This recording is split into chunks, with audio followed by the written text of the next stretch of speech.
Senhor Jesus a todos, amém? Quem está feliz de estar aqui nessa noite? Aleluia. Não tem melhor lugar para nós estarmos do que na presença do Pai. Nós acabamos de cantar um cântico que fala: em teus braços é o meu descanso. Eu fico imaginando os bebês, né? Eu tenho uma netinha aqui, a Luísa, mas a gente tem tantos outros bebês aqui na igreja. Eu fico imaginando como essas crianças se sentem protegidas quando estão no colo, ou do pai, ou da mãe, daqueles que o gerou, né? E assim somos nós. Nós somos gerados por Deus em Cristo Jesus.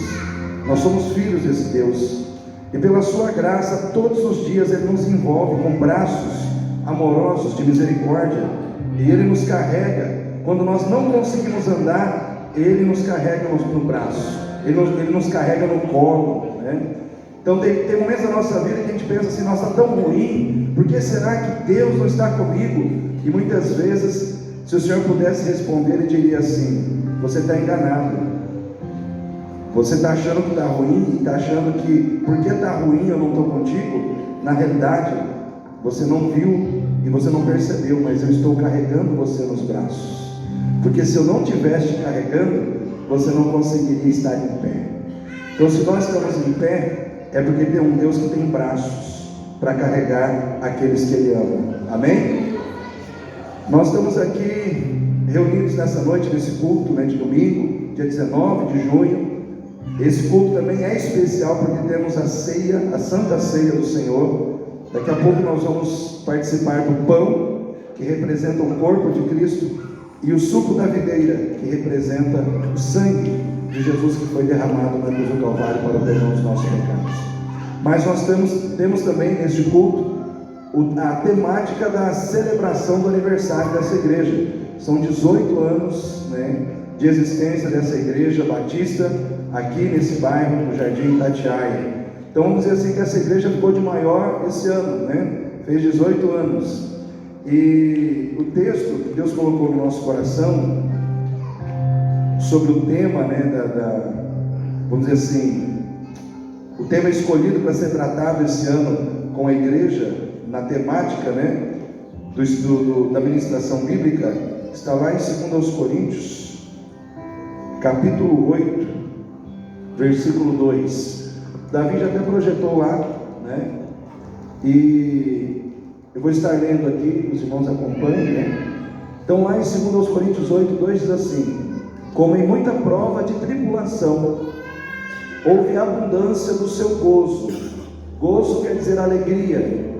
E com a sua profunda pobreza, abundou em riquezas da sua generosidade. E aqui na minha Bíblia eu continuo a leitura dizendo assim: porque segundo o seu poder, o que eu mesmo testifico, e ainda acima do seu poder, deram voluntariamente, pedindo-nos com muitos rogos que aceitássemos a graça e a comunicação deste serviço que se fazia para com os santos, e não somente como nós esperávamos, mas a si mesmos se deram primeiramente ao Senhor e depois a nós, pela vontade de Deus. Então, irmãos, esta igreja que é relatada aqui nesse capítulo 8 de segunda carta de Paulo aos Coríntios, é a igreja da Macedônia, uma igreja considerada pobre financeiramente falando, uma igreja que não tinha recursos financeiros, uma igreja que estava passando por tribulação, uma igreja que tinha a dificuldade financeira como uma das marcas na sua vida como igreja. Mas nada disso, a dificuldade financeira, a pobreza material, a tribulação, impediu aquela igreja de viver o propósito de servir ao Senhor. Com todas as dificuldades, com todas as suas aflições, o que prevaleceu não foi a aflição, o que prevaleceu foi o propósito de Deus. E aí, quando eu olho para essa igreja, eu, de certa forma, identifico muito a realidade dessa igreja com essa igreja aqui. Porque essa igreja aqui não é uma igreja formada de pessoas com muito dinheiro, né? Nós somos um povo de comunidade, né, e de bairro. Então não temos aqui nenhum grande empresário, não temos aqui nenhuma pessoa assim que tenha um grande volume financeiro de dinheiro para investir na igreja. Não, somos pessoas aqui Na sua grande maioria, pessoas humildes que trabalham, são assalariadas, outros são profissionais, autônomos, e a gente sabe como que é ser profissional autônomo nos dias de hoje, assalariado nos dias de hoje, né? Nessa situação de crise econômica que o Brasil enfrenta, de instabilidade no emprego, como é difícil você enfrentar essas dificuldades nos dias de hoje.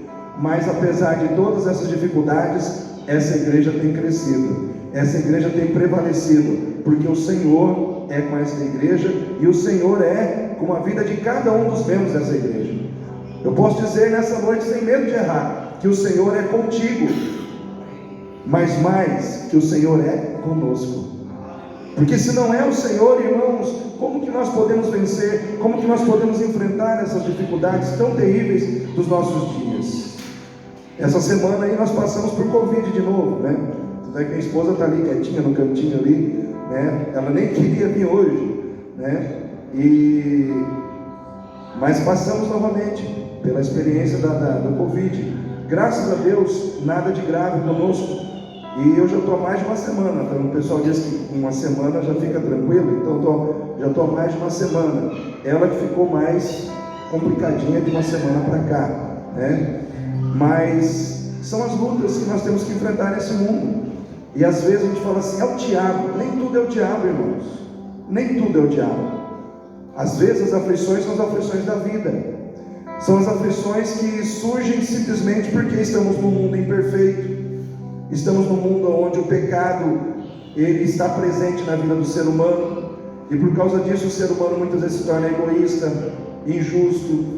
Às vezes o ser humano ele cria situações que vão gerar problema para si próprio e para outras pessoas.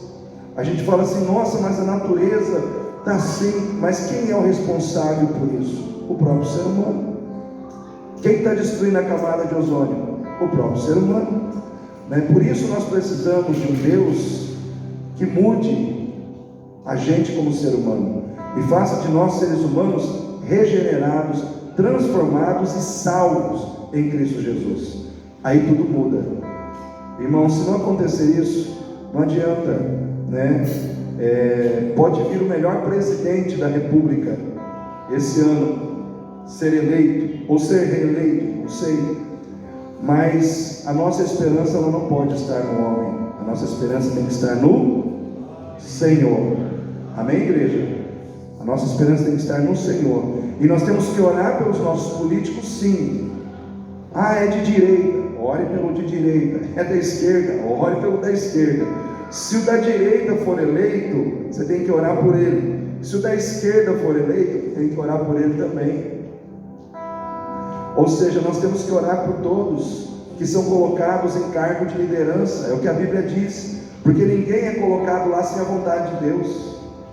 Então, é claro, a gente vê assim que dentro da igreja evangélica e também da igreja católica, a gente vê assim uma supremacia muito maior de pessoas que são partidárias da direita.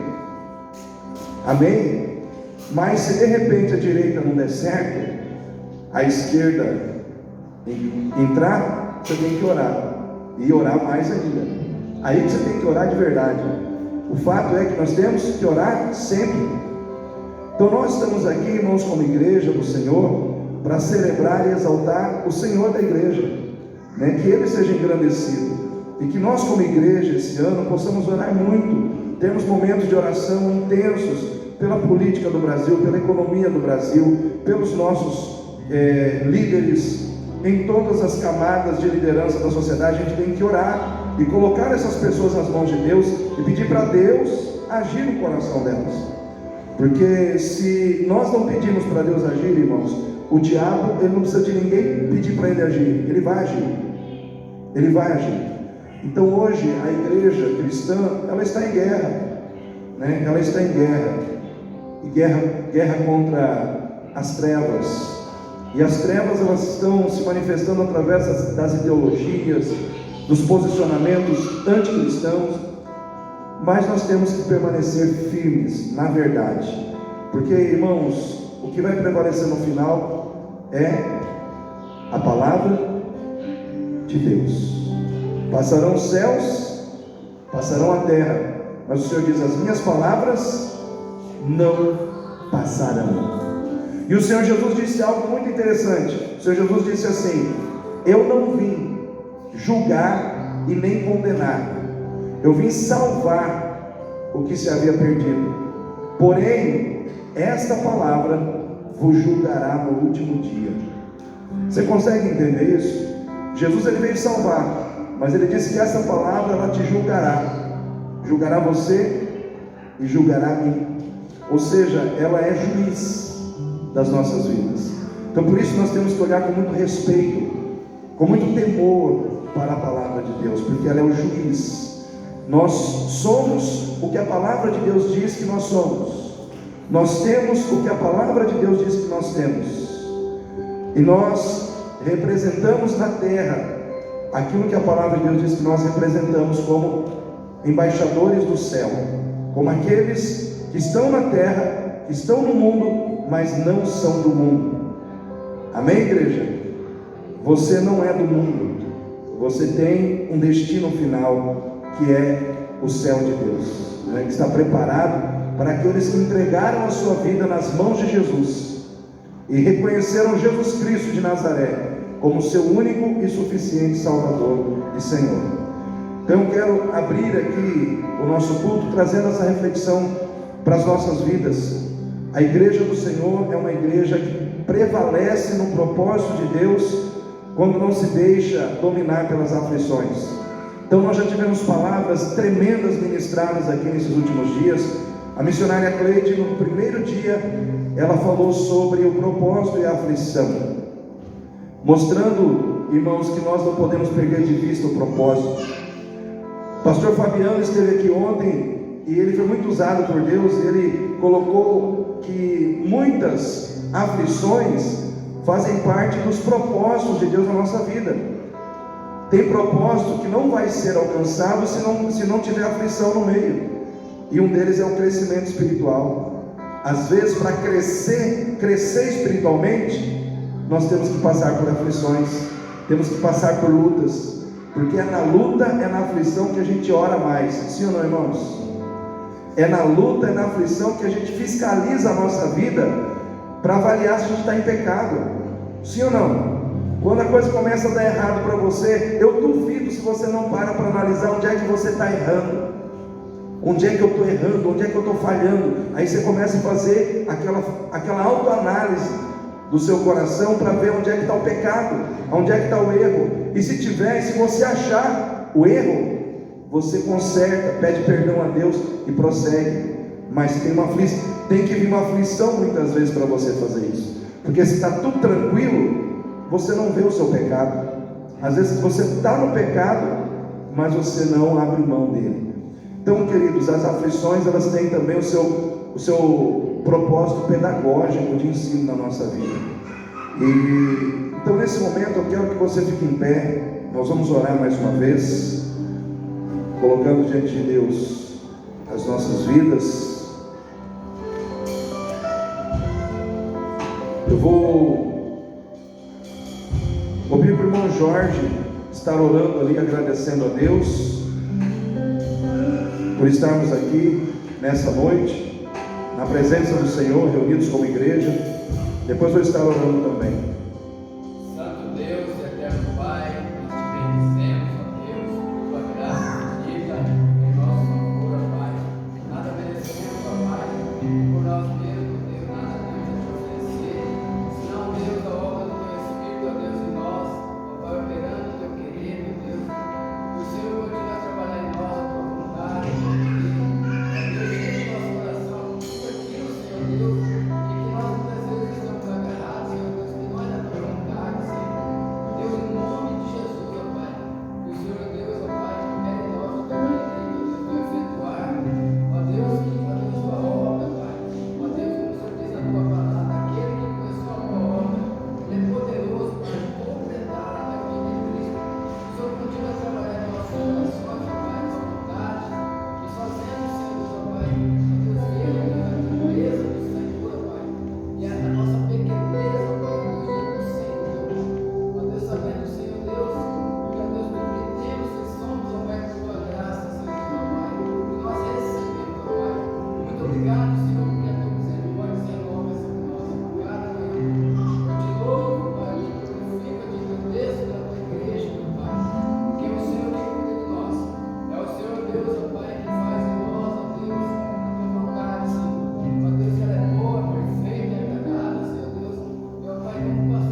querido, eu quero unir a minha oração à oração do irmão Jorge, que já subiu ao teu trono de glória, ao teu trono de graça. Quero te agradecer por estarmos aqui reunidos como igreja do Senhor, como um povo teu, lavado e remido pelo sangue do Cordeiro, que é o sangue de Jesus. Obrigado, Senhor Deus, ó Pai, porque estamos aí mais uma vez, completando mais um ano de existência desta igreja. Estamos vivendo essa experiência de ver, ó Deus, a tua igreja prevalecendo, diante das lutas, diante das aflições desse tempo. Meu Pai, estamos enfrentando nesse tempo tantas coisas, Pai. São as pandemias, as doenças, ó Deus, são as dificuldades financeiras. Ó Deus, lá na Ucrânia, ó Deus, a igreja do Senhor está enfrentando a guerra lá. Quantas pessoas estão morrendo lá, ó Deus, por bombardeios, ó Deus, pelo conflito armado que está acontecendo ali naquele lugar. Em tantos lugares do mundo, Pai, a fome, ó Deus, na África, em tantos países, meu Pai, aonde, Senhor Deus, ó Pai, as aflições têm, ó Deus, atingido a vida de muitas pessoas, mas nós sabemos que o Senhor é Deus com aqueles, ó Deus, que o Senhor, ó Pai, acolheu e recebeu como filhos em Cristo Jesus. O Senhor é com a igreja do Senhor, porque a tua igreja prevalece, a tua igreja permanece, Senhor Jesus. O Senhor mesmo disse na sua palavra: edificarei a minha igreja, e as portas do inferno não prevalecerão contra ela. Nós cremos, Pai, que a igreja do Senhor, ela foi edificada pelo Senhor para prevalecer. Portanto, esta igreja, como igreja do Senhor, prevalecerá em nome de Jesus. E nós queremos te agradecer pelo privilégio que o Senhor nos dá de fazermos parte desta obra. Deus, continua conosco, ó Deus,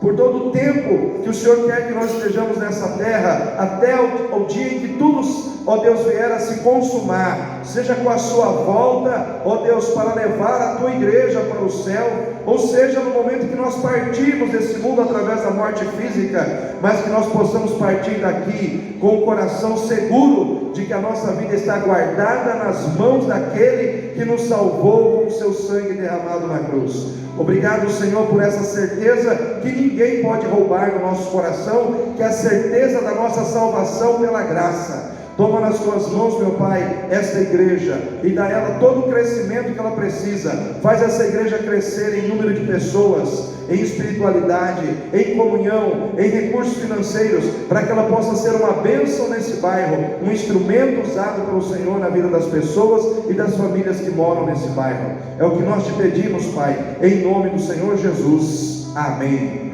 Dê uma salva de palmas para o Senhor Jesus. Amém. Os irmãos podem se assentar para passar os avisos, né? Davi deve estar já agoniado ali, querendo passar os avisos.